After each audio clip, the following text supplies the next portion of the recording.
What's up, y'all? You already know who it is. This is Beyond the 94.5 with another episode covering all things business of sports. Before we get Facts. into it, y'all, we're watching the Chicago Sky versus the Las Vegas Aces. And Asia Wilson, she finished the half with 23 points. Second half just started a few seconds ago. But Asia Wilson, man, she's a beast. She can't be stopped. It doesn't matter who's on her. But anyway, yeah, I don't know if you want to say anything. Look, Asia is an MVP form. She's been blacking like this since the beginning, okay?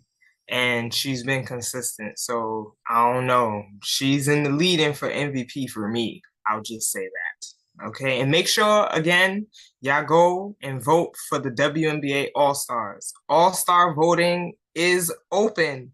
Yes. Please go vote. Please go do your part. Support these ladies. They deserve it. Go vote.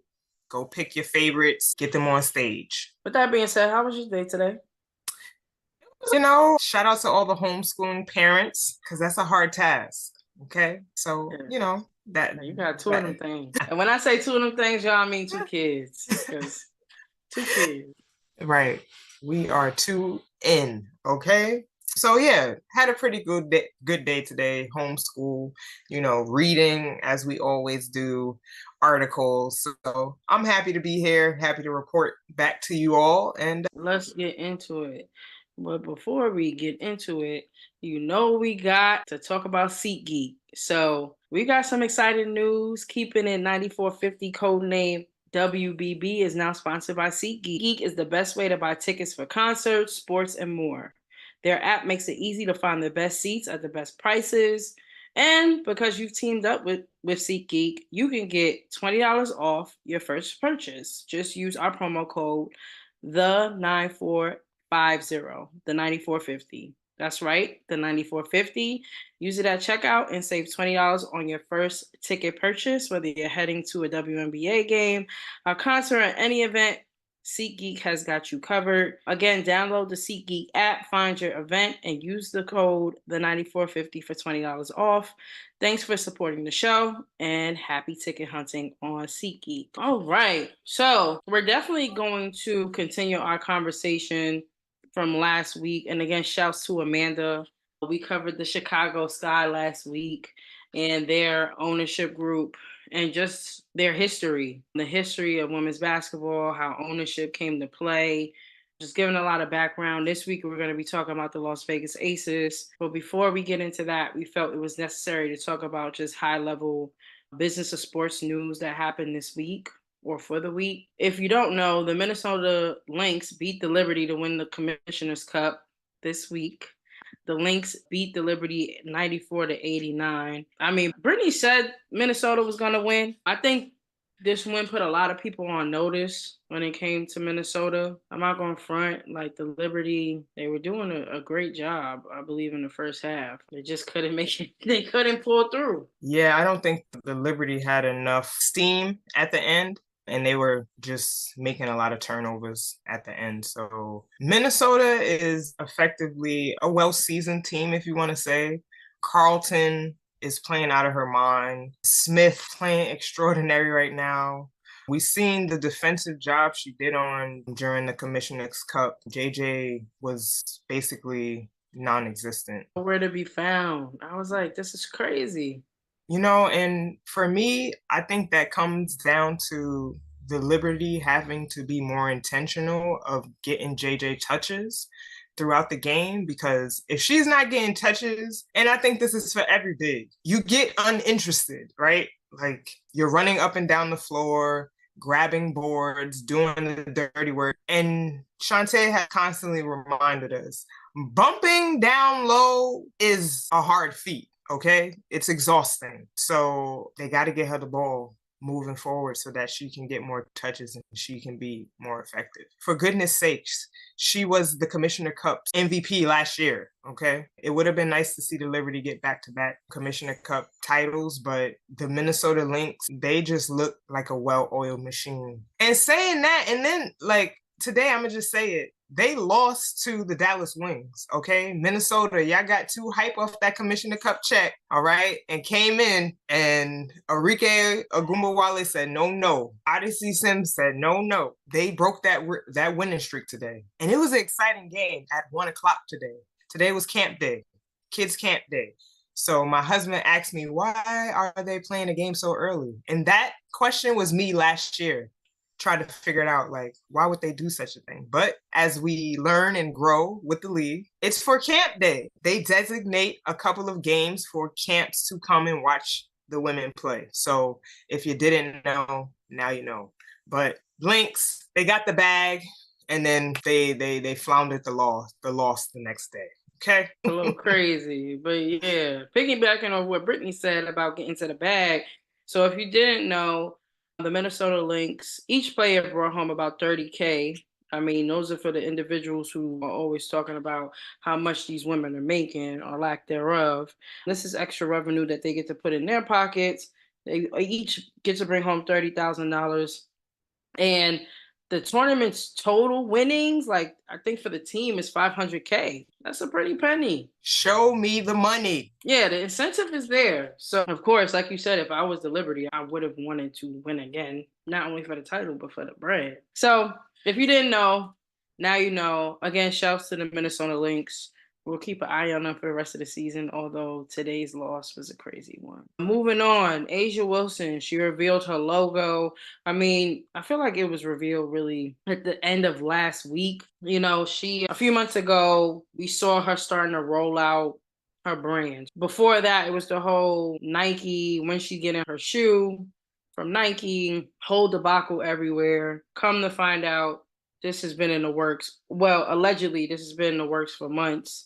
And so, yeah, she started rolling out her merch and the logo, and everybody had their own opinions about the logo, but it's an A, and then it has like a star on the end of it. And so, you know, all on social media, everybody had their own opinion of it. And then, I mean, I'm not going to get into the drama. I mean, there was a lot of drama on Twitter with Just Women's Sports getting called out by A'ja because how they communicated their opinion about the logo was, they took it too far. So you could definitely have your own opinion, but definitely, you know, be respectful. I was confused. Like when I seen the logo, I was like, okay, let me see what this is about. And then I saw people kind of breaking down what it was. I'm like, oh, okay, that makes sense. I prefer it being the smaller version of the logo. I did see her roll out something else on her Instagram where the logo was a little bit smaller. Nonetheless, I think it's something that we're all getting used to, and it's definitely a unique identifier, which is what you want in a logo. So she definitely hit the mark with that. And then what I think is also dope is that Nike shared the behind the scene notes of their thought process behind the creation of the logo. I like stuff like that. It just brings a more authentic vibe because I feel like us regular people that are trying to come up with brand identifiers as logos, we do this too. Like we scrap stuff, we throw stuff out. And that's what they showed. So I love to see the process, and that's what the goal was for them releasing that. So I say I'm very interested in seeing what other merch she has rolling out. I know her shirt that she released yesterday is already sold out. It's gone. Like her signature logo shirt is gone, which is amazing. Shouts to A'ja Wilson. Shouts to Nike. I just think they've been doing a really good job rolling everything out. I mean, if you go on her Instagram page, the little videos that they've created, she looks great in all of the videos and photos that they've taken thus far, just really pushing her brand. So they're doing a good job. They are back in there. They're big dog. Okay. A'ja is doing what she do. I mean, we just said it at the beginning of the show. She had 23 points at the half. She's putting up numbers this year, and she's also doing numbers. As Chanteé just said, she's sold out of her shirts that she dropped yesterday. I would love to know how many units that was, because I'm sure it was a lot. This young lady has a statue outside of South Carolina. Her book, she's a bestseller. She has a candle line. Like, she is a serial entrepreneur. That's what we're seeing. She's a serial entrepreneur. She's not new to doing this. It's just in different realms in business. And so Yeah, I'm excited now that you said the units to see how many she moved. And I think, yeah, it was probably a little less than a whole day because I think they released top of the day. Yeah, them joints flew off the shelf. I'm gonna be honest. Like it was probably like an hour and some change, and it was done. I seen some people on my timeline talking about, oh, I didn't get a chance to, I was too late for the drop. She doing what she needs to do. And Nike, continue to do what you need to do. That's all we got to say. Shouts to Asia. So we just wanted to let y'all know that. On top of that, WNBA royalty and just women's basketball royalty, Swin Cash, she became the new vice president of the New Orleans Pelicans. She held the position of vice president of basketball operations and team development. So, like I just mentioned, now she's the senior vice president of basketball operations. So, she's been with the Pelicans since 2019. And since then, obviously, she's been moving up in the ranks in the front office rather quickly. It's only 2024. Again, she started in 2019. So she's been doing a great job over in New Orleans. And we love to see just the forward movement. And again, just taking up more seats. We're going to take the win anywhere we can get it. That's where I'm at. Like, yes, it's in the NBA. We're going to take this W. This is a big win. This is a big win. And shouts to Swin Cash. Like, this is dope. Swin Cash, UConn legend. Y'all already know how I feel about UConn, but you got to give the flowers where the flowers are due. To be quite honest, Swin Cash really does deserve her flowers because for me, she was like one of the first few athletes I kind of seen that was still playing and also making the transition at the same time. So I believe one of her last teams she played for was the New York Liberty. And right after she finished, she became one of the members of the front office in the New York Liberty staff. Okay. So she's not new to this. She is definitely true to this, okay? And I would also like to just shout out the New Orleans Pelicans organization because I think that they are just progressive thinking. If you did not know, Teresa Witherspoon came from the Pelicans before she accepted her job at the Chicago Sky. She was already the assistant coach. Hey, Ray, my son just made an appearance. But Teresa Witherspoon was already the assistant coach at the New Orleans Pelicans before that. And before that position, she was the director of player development for the New Orleans Pelicans. So just shout out to that organ for allowing women to do what they do. I love those hires. We all know that a lot of us already have the credentials. We already have everything that's in place. We just need someone to give us an opportunity. So shout out to the New Orleans Pelicans for promoting Swin Cash because I know this is well deserved. Absolutely. This was a big thing in news this week. This isn't, well, it is business and sports, but it's on the collegiate level. Brittany and I actually covered this literally a year ago in 2020, where the NCAA was actually deciding whether they were going to allow or remove rather marijuana from its banned substance list. And here we are in June of 2024, and that's exactly what happened. The NCAA no longer will test Division I athletes for cannabis products ahead of its championships after a vote this past Tuesday by its Division I council. The NCAA drug testing program is intended to focus on the integrity of competition, and cannabis products do not provide a competitive advantage, says the council chair, Josh Whitman, who's the athletic director at the University of Illinois.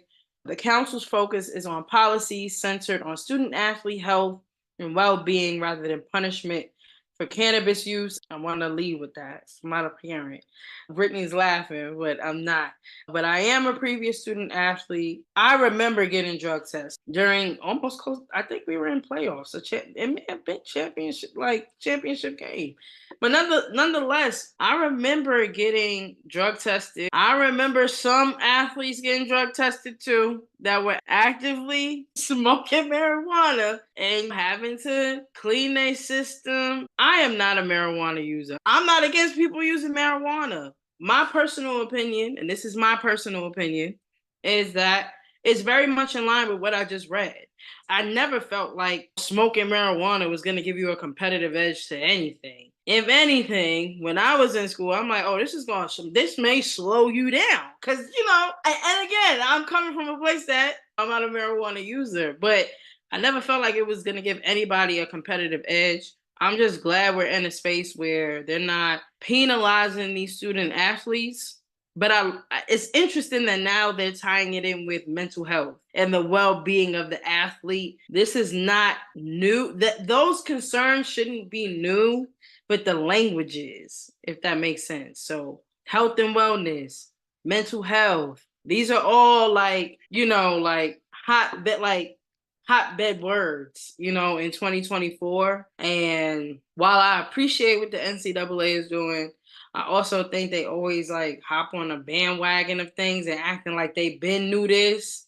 When you really, if you knew that, then you would have took a stand, a long time ago, regardless of like how coaches may have felt. So it's just, they're like on the borderline of nasty award, even though it's like, thank you. Yeah, I agree. This is borderline nasty award ish. Okay, but wow, NCAA, just as Chanteé has expressed, she's, had some stories where, some people had to pass these drug tests. I was also in a similar situation where some student athletes around me would do this deed, this activity more often than not. Okay. And me, I was a scaredy cat, so I didn't partake. Oh, I think we lost Brittany, y'all. All right, we back, y'all. But go ahead, Britt. We were talking about, the NCAA moving to remove marijuana from its banned substance list. I really think that this is kind of like a bandwagon hop along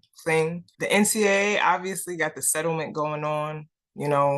They got a lot of stuff going on right now. So they're trying to save face, and I think this is on the agenda. So, taking this off the ban list, this is a plus for them because I believe a lot of student athletes do marijuana in this day and time. Like, that's a fact. It's just the reality of things, right? So good job, NCAA, but we still on your neck. And I want to say that penalties currently being served by athletes who fail NCAA drug tests because of cannabis will be discontinued. And I also want to bring some context to this conversation. So according to MarketWatch, U.S. states' tax revenues from legal cannabis sales have surpassed $20 billion in total since the recreational marijuana industry kicked off 10 years ago. So just giving you some more context on like where we're at with recreational marijuana, how much, because of the passing of many laws, that money is coming into the United States because of cannabis. And, I also want to give a shout out to Sha'Carri Richardson for this past week.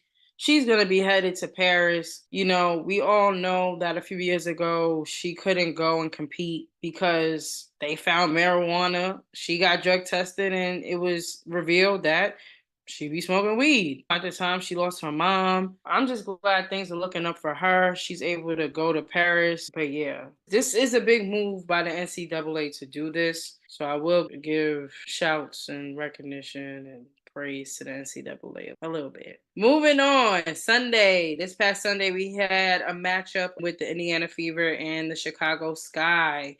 It averaged 2.3 million viewers, which is the most viewed WNBA game across all networks in 23 years. That's not to be taken lightly at all. That is a ton of viewers, an astounding amount of viewers. But Angel and Caitlin always brings them out. Them girls, listen, excuse me, them women.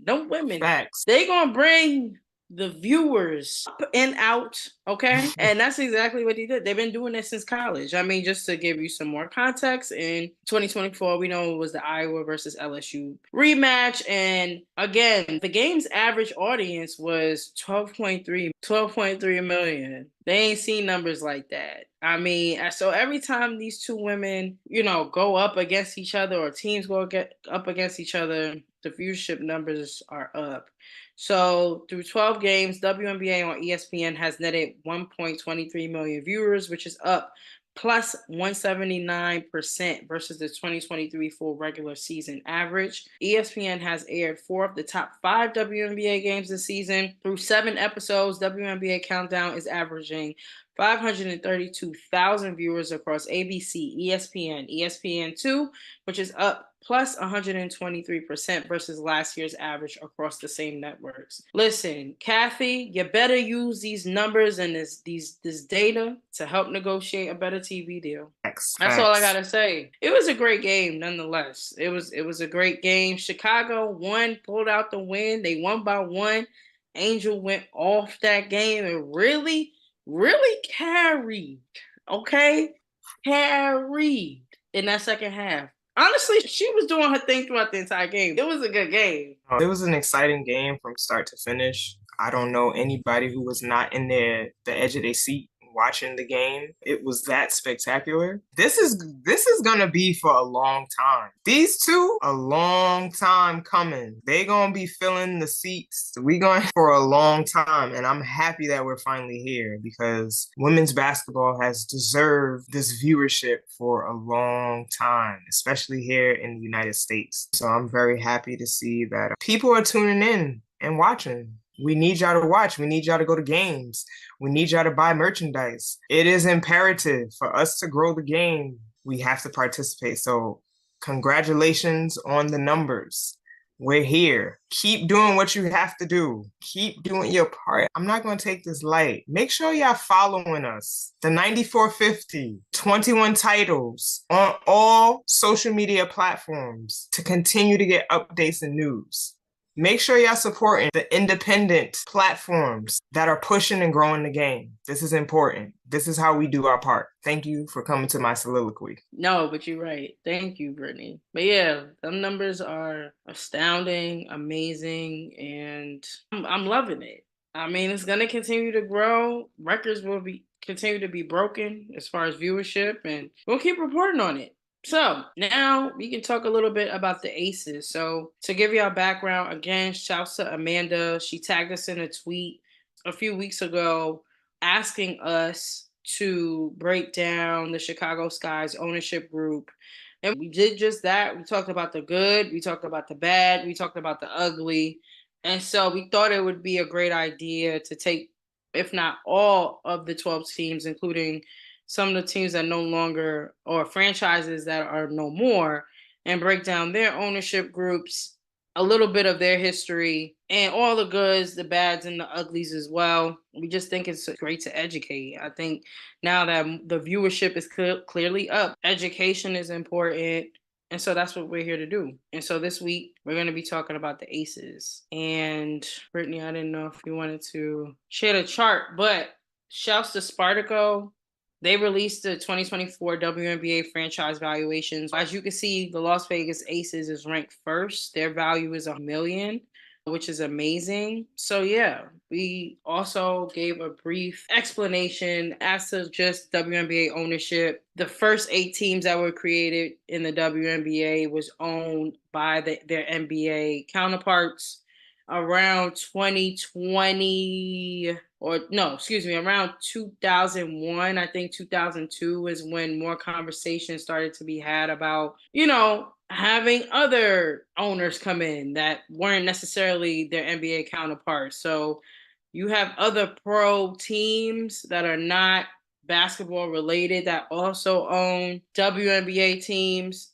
In the Aces case, there's no NBA, there's no Las Vegas NBA team. So the Oakland Raiders actually has a hand in the ownership of the Aces, which I thought was unique. And so just to give some background information on the Aces, the Las Vegas Aces was actually founded in 1997, but they started off as the Utah Stars, which is one of the first 8 teams that were founded in 1996. The team then moved to San Antonio, and then they became the San Antonio Silver Stars. And they were the Silver Stars from 2014 to 2017. But then they ultimately ended up changing their name in 2014 to the San Antonio Stars. And then in 2017, MGM Resorts purchased the team and relocated the team to Las Vegas, Nevada, renaming it the Las Vegas Aces. And that happened in 2018. And that's where we're at currently. So I thought that was also interesting. I don't know if a lot of people knew that. I didn't know if you wanted to say anything, Brittany, before we kept going. I don't think a lot of people knew that. that they've had multiple name changes and multiple location changes. So I think diving into that firsthand was very important. So thank you. Let's talk about the ownership. So again, the Utah Stars were from 1997 to 2002. And like I've just previously mentioned, from 1997 to about 2002, all of the first 8 teams that were created for the WNBA in 1996 were owned and operated by NBA owners. And at the end of the WNBA 6th season in 2002, the league moved away from this business model, or tried to move away from this business model, so that these teams could become more independent.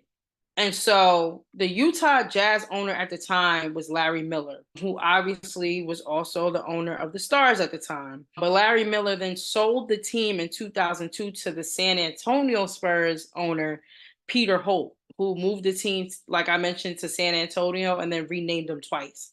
First as the San Antonio Silver Stars and then the San Antonio Stars. They were always in the negative. I've come to learn that he wasn't good with just, I'm not going to say he wasn't good with business, but he struggled to keep money in not only the Utah Stars, but the Utah Jazz. He was in the negative. At one point, I think he lost about $15 million trying to keep the franchise afloat. So yeah, I think he could have did a better job when owning those two teams. I don't know if, and at the time, because it was still very early in the WNBA's creation, I'm pretty sure he didn't care about, the focus was on the Utah Jazz. And then come to learn some more, they were trying to move the Utah Jazz out of Utah. I have to look at that again. Like, they were trying to move them to a whole other, it may have been like Florida or something outrageous. They were trying to move them, and he was trying to stop them from moving the franchise. And because he was trying to stop them from moving it, he lost a lot of money. So that's a little bit about the Utah Stars ownership from 1997 to 2000. So then we're moving on to San Antonio Silver Stars. The San Antonio Spurs owner at the time, Peter Holt, owned the team. And again, he was the 5-time NBA champion because of the San Antonio Spurs. But again, I don't think a lot of time and effort was being put into the San Antonio Silver Stars. So yeah, that's from 2014 to we had Peter Holt. I feel like this was what we talked about last episode, right? The prioritization of WNBA teams with NBA counterparts, because obviously the NBA team is going to take priority. So I guess this is an example of that. Yeah, for sure. Because I believe, if not the San Antonio Silver Stars, it may have been the Utah Stars, where they finished last in both conferences. They had a really bad few seasons. They just could not win. So something wasn't connecting very early on in this franchise. And to Brittany's point, I think some of that had to do with the lack of attention and focus needed to really grow the WNBA aspect of their franchise. They didn't, I don't think they gave it the attention it needed. So moving on, now we have the Las Vegas Aces. Again, that was from 2018 to current. So MGM Resorts International actually owned the Las Vegas Aces from 2017 to 2021. And then Mark Davis, who is still the current principal owner of the Oakland Raiders and is still an owner of the Las Vegas Aces, is still part owner of the Aces, along with Tom Brady. Tom Brady came on in 2023. He announced that he was a minority owner. And to be honest, he was very excited when he announced that he was a minority owner. He announced his retirement a few weeks before. And I think a lot of people were, interested in seeing how he transitioned off of the football field. And I know for me personally, I was surprised to see that he was investing in a women's basketball team.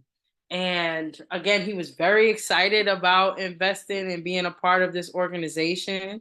He said that his love for women's sports began at a young age when he would tag along with his older sister, go to her games. And he was very vocal about women being the best athletes in his house. So, and I think as of recent, I think I saw something about his niece playing a sport. She plays softball. And like, again, right, just bigging her up. Constantly saying she's the best athlete in our family. Like, that's a fact. yeah, just constantly like pushing like women's sports. I was very shocked to learn that back in 2023. But to have Tom Brady and then Mark Davis on your team is like amazing. And obviously they've been thriving since early 2020, 2023. So that's a little background about the ownership over the years. Now we're going to talk a little bit about the practice facility, because we hit on this last week when we spoke about the Chicago Sky, their practice facility woes, the distance and the sharing of facilities with the public. So we covered all that last week. So we just wanted to follow suit and do the same thing this week. It's hard to find an address as to where they practice, the Las Vegas Aces. But nonetheless, the Las Vegas Aces became the first WNBA team to construct a practice facility solely for team use this season, which is amazing. More of that to happen. They shouldn't be the only ones. I mean, I think Seattle follow suit. You know, we talked about Seattle a little bit last week, but the Las Vegas Aces opened a 64,000 team facility shared with the Raiders. The Aces have their 2 separate courts, a training room, and more. Shouts to Candace Parker. Obviously, she's retired, but when she played, we know she played on the Chicago Sky. When she was playing on the Chicago Sky, they didn't have their own practice facilities. She then became a part of the Aces organization and was able to actually have her own locker, which was something completely new to her and the organization and those women. They've never had their own locker rooms before. And so, yeah, to know that the Aces really took the lead on this and was the first to kind of push this to set precedents. We've never seen this before. Was amazing. And so just wanted to talk about the pros of their facility. Obviously, the exclusivity of the Las Vegas facility stands alone. You don't have to worry about who's coming in or who's leaving, or if somebody's going to, come in and take your stuff. If we want to be, nitpicky, the Aces facility is in the suburb of Henderson, which is further from the team's home court at Michelob Ultra Arena. So really the distance, we've heard that for a few teams. Some teams are fortunate enough to share the same practice facility where they play, but oftentimes these women have to travel to get to their practice facilities. The ROI on the purchase of the Las Vegas Aces, Mark Davis purchased them for $2 million in 2021, and to see the valuation at 140 million in 3 years is phenomenal, exceptional. And I can't believe that. Like, this is a great investment. Like, he just knew this would be a return on his money, right? Obviously, he put the 64,000 square foot facility for the Raiders and also the Aces, 40 up front, and he's about to make that triple that. It's already tripled. Okay, so shout out to Mark Davis for making probably one of the greatest investments for a franchise, to be quite honest. You're on the money, and especially to do it with a franchise that had, to be quite honest, kind of like a poor history with just ownership. We just talked about the 2 owners before this and just how they kind of just let those 2 teams fall by the wayside. So for him to come in and take a chance, right? He took a chance, and he's seeing, like Brittany said, just the fruit of his labor. The organization is great. We're going to talk a little bit about that. The Utah Stars and San Antonio Silver Stars really struggled. The Stars were the league's weakest entry during the WNBA's early years, finishing last in their division each season from 1997 to 1999. As mentioned above, the owner at the time was Larry Miller, and he didn't do well financially with the team. He was constantly literally in the negative. Like I said, there'll be a few years where he owed close to, if not $15 million. I think one year, he only was less $3 million, which was like the smallest amount in the negative he's ever been in. So, I mean, they struggled on the court and then also off the court. So again, shouts to Mark Davis for taking the leap and like really putting some value into this organization. And with that being said, some accomplishments from the front office. The Aces sold out its regular season home games this year. On top of that, I think we got news yesterday that the Aces was nominated as the best team for the 2024 ESPYs. That's a Big talk deal. that says a lot about the organization. That says a lot about the team. That says a lot about just everybody over at the Aces organization. They're doing what they need to do. Their social equity is high, and then they're performing well. So it's just a beautiful equation. And so this is what we're seeing. And then a few months ago, we actually reported that the Las Vegas Aces released a documentary, Aces versus Everybody. And it was just a documentary just showing the journey to becoming the first back-to-back WNBA champions in more than 2 decades. That was something new. Again, just setting precedents. They're the first, they're literally the first in a lot of instances. And it's interesting for them to, again, have come from such a interesting background with those 2 teams before it. I think these hardships in the beginning and with those other organizations gave them kind of like binoculars, like we got bird's eye view here to see what is going wrong. So I think them learning from that and seeing the pitfalls and the hurdles early on have kind of been a foundation for them to not fail again, essentially, or to be better than that. So I think these early failures have actually come to help them thrive now, today. Absolutely.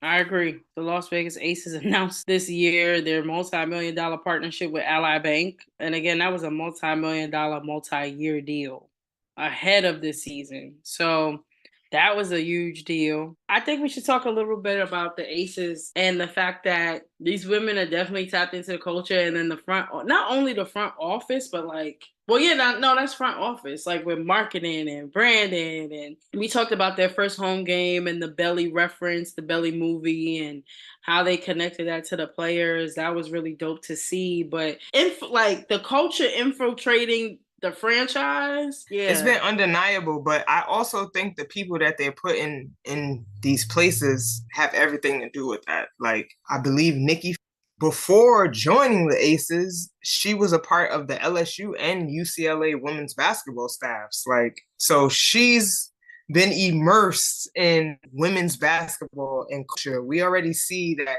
college is thriving right now. Like, college basketball 2025, y'all better be in tune because it's gonna be a monster. Literally today we just dropped the conference realignment post, and the conferences, just how the Big Ten has expanded, incredible. Okay, we're going from coast to coast now. Okay, that travel for these teams is gonna be chaotic. Because I remember my junior year when I had to travel to Stanford and take that 5-hour flight, right? Yeah, I don't know how crazy that is when you're traveling and also got to prepare for big games, right? Like, we're gonna see Juju come to Jersey, I believe. Woo! Look, when that schedule come out, I'm hitting. We'll be in Jersey, y'all, watching Juju straight up. Facts. Like, we have to see her in person this year. I need to see everybody as much as we can this season. Correct. It'll be a great season. It's gonna be a great season. But just to say that, like, the front office, they're already immersed in everything. Who's the other front office? Because what is her name? Natalie? I can't figure it out right now. But she also was a part of the Utah Jazz, the Utah Stars at one point. And she's also now in the front office for the Las Vegas Aces. She was directly involved in the madness in the beginning on the player side, and now she's on the other. So, like, Natalie Williams, I believe. There you go, Natalie Williams. She's the general manager. Yes, Natalie Williams. Okay, so they're putting people in place who have been in the league, who have played, who have been around the league for a long time, and they are doing what they need to do. They know what they need to do. So I love it. Absolutely. And then I think it's important to talk about just how the players have been thriving, because the franchise has been thriving. And so, I guess we could talk about A'ja Wilson. We talked about her at the top of the, pod. just talking about just how she's been thriving off the floor, off the court.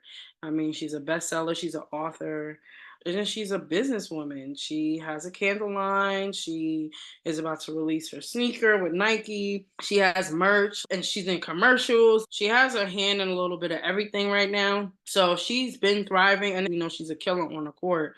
But the way that the Las Vegas Aces, the organization, has been making it so easy for them to be marketable, right? Like, they're super marketable because of their personalities, their talents. But then I think that the organization just shows that they want to be somewhat of a partnership there. It's not just, I'm telling y'all what to do, and this. No, they clearly, there's a relationship there where those front office individuals like the team, them. Like, that is very clear. And so, yeah, I mean, then Chelsea Gray, I remember literally being at your house, Brittany. We reported on this like a day or two beforehand, but she landed a job with the Kings after her third WNBA championship. So, yeah, she was announcing for the Sacramento Kings back in December, and that was a big deal. Again, we talk about opportunities for these women to stay stateside, not have to go overseas to play basketball or to make a living.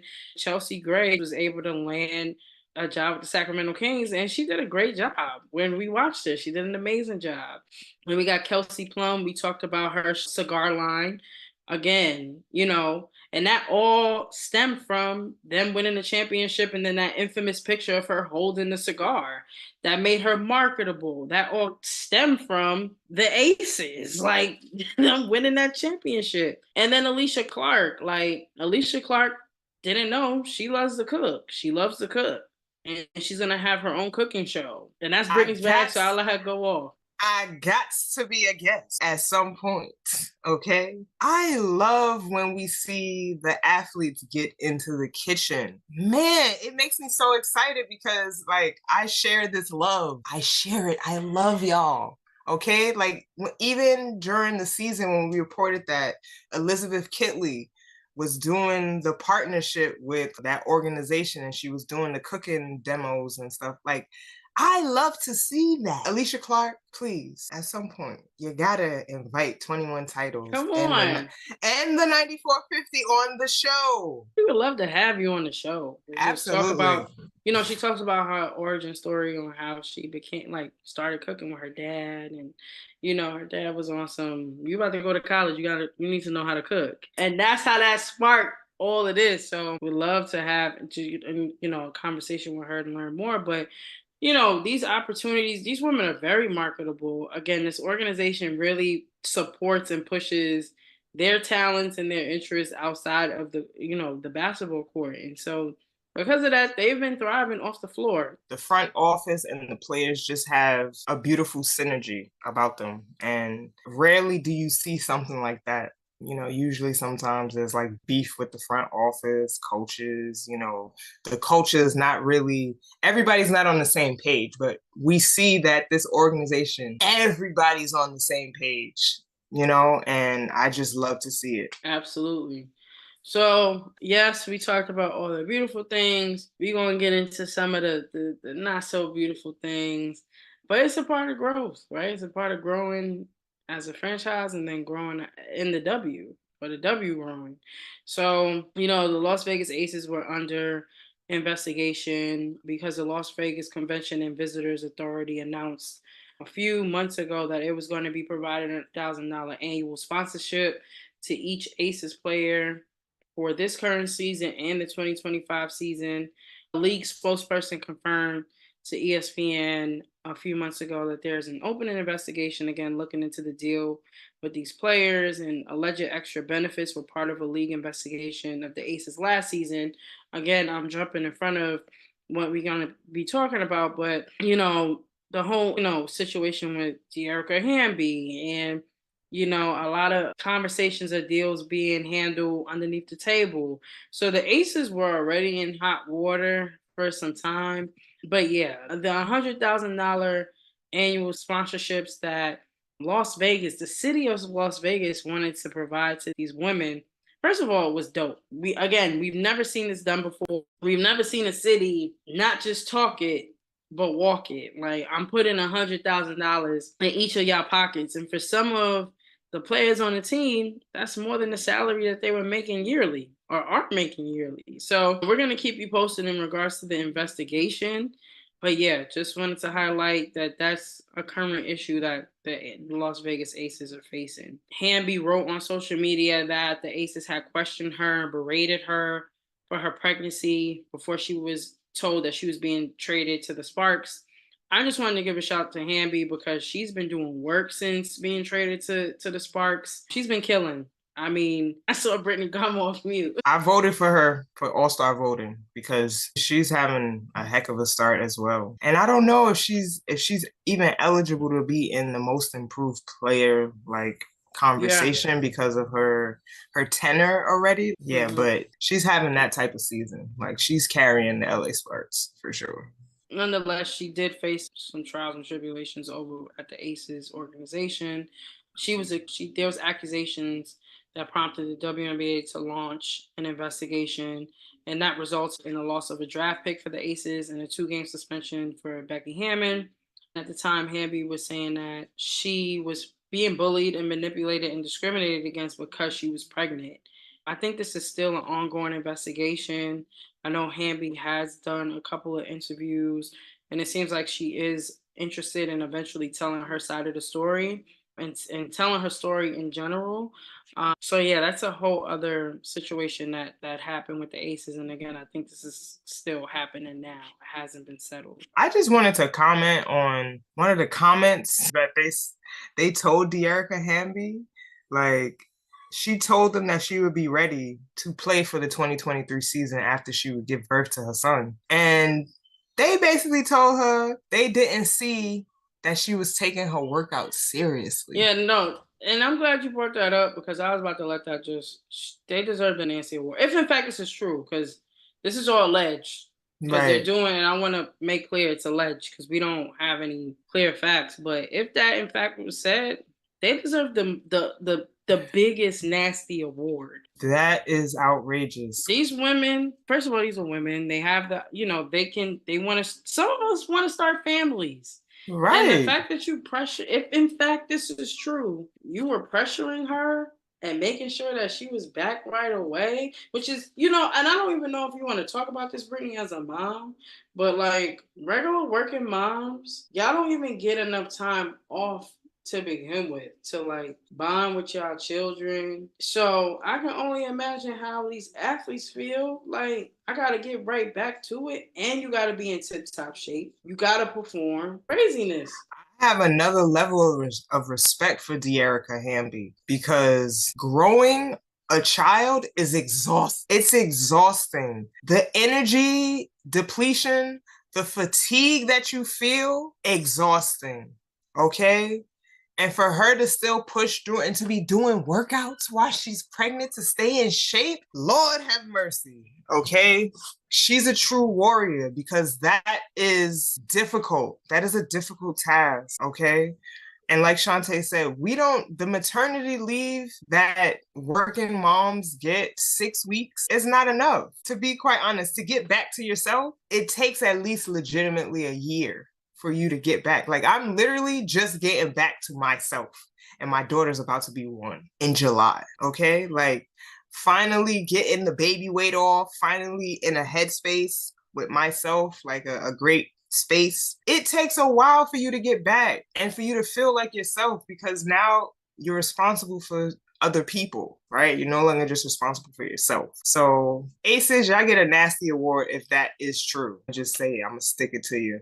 That's a nasty award, because there's no way should you ever pressure a mother when she's in one of the most important phases of her life, okay? Y'all know you have to have a great mental space to deliver a child, right? We have to be in a clear mental space. You have to be prepared. This is a marathon going through birth. So Dearica Hamby, I just want to give you your flowers because you had to go through this situation, and it's just unbelievable that you had to experience this, because your profession as a basketball player and as a woman, you shouldn't have to defend that. So much love to her. And there you have it. I have nothing else to add. But yeah, that was our rundown of the Aces and their ownership history and just all of the good, the bad, and the ugly about the organization. We hope you enjoyed that. We're going to continue to hit on the team's ownerships, and I think the next one is going to be Seattle. I think Seattle is ranked second on the 2024 evaluation list, so we're going to be talking about Seattle next week. Yep, the Seattle Storm.